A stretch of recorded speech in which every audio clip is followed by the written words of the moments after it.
There's nothing wrong with our current curriculum. In fact, we're very proud of our current curriculum. It really set the mark when it was created back in 1994. The issue is that medicine and society have changed. Care delivery models, science, the information age, lots of things are different now compared to when that curriculum was first created. And so what we're trying to do is evolve our curriculum because society and in fact medicine has also changed. We're not going to throw away our curriculum entirely, not at all. In fact, we're going to keep the best of our curriculum and integrate new areas and new ideas into the new curriculum. Let me just give you one quick example. We're using simulation in our current curriculum and we're going to keep that. In fact, we're going to augment that. But an area that perhaps we haven't focused as much attention as we should is informatics.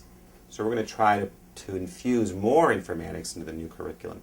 And that's just one example of many.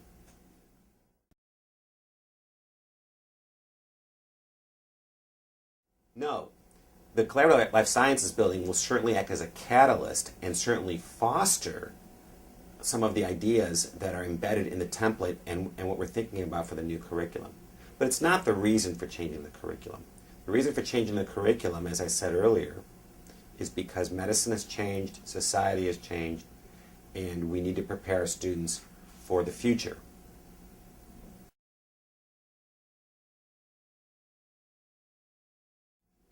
The new curriculum actually allows us to better integrate information. There was some redundancy in our old curriculum that we think we can eliminate. And what that means is that we'll have some space for some new concepts that are critically important for physicians of the future. So all of the critical and foundational pieces are going to be in place. We're not going to lose any of them. But we are going to, by better integration and by using some new educational methodologies, we hope to gain some space, if you will, in the new curriculum that will allow for some important areas that aren't currently covered.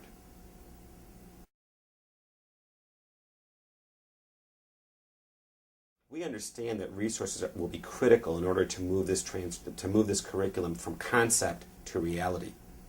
So we are absolutely committed to providing resources and making sure that our faculty have all the tools needed to implement this brand new curriculum.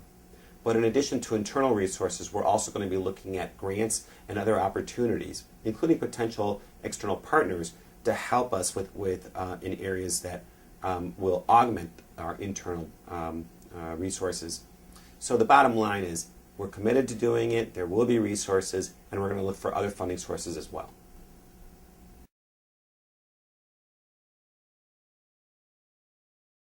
Faculty development is critical to moving this curriculum forward.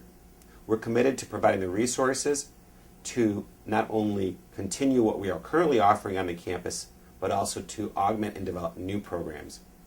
We're committed to provide faculty development not only for our current staff and instructors, but also for future staff and instructors.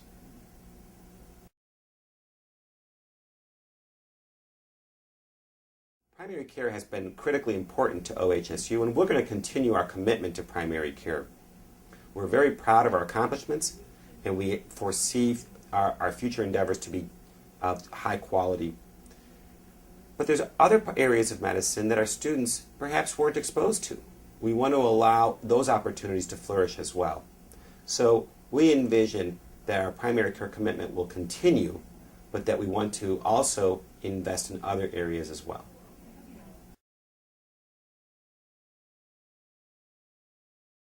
We need to measure and evaluate the impact of this new curriculum. In order to determine whether or not it's successful, we're going to have to look at the kinds of students that we produce and assessment methodologies, some which already exist and some that need to be created, will be critical in helping us determine that.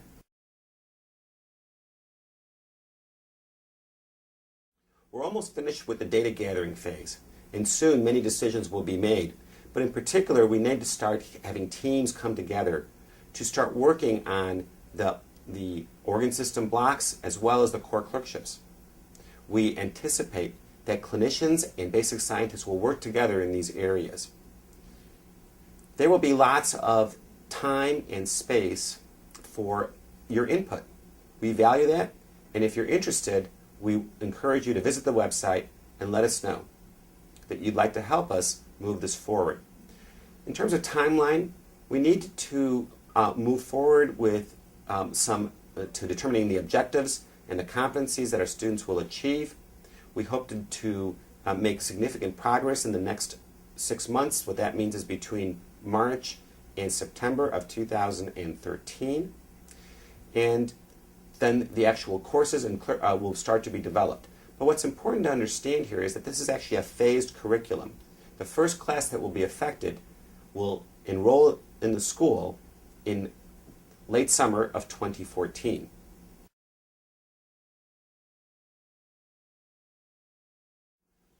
Our current students are actually already seeing some of the fruits of our curricular innovation. Ideas that have come up through our discussions, for example, at the retreat that was held in late 2012, are already beginning to be seen to, if you will, trickle and leak into our clinical experiences and our classroom experiences for students currently enrolled at OHSU. In other words, this curriculum isn't just for the students of the future, it's for our students now as well. Obviously, much of the substantive change will occur for students that are going to be enrolled starting in the fall of 2014. But our current students will also begin to take advantage of some different things that are occurring. For example, new experiences in interprofessional education and also new electives.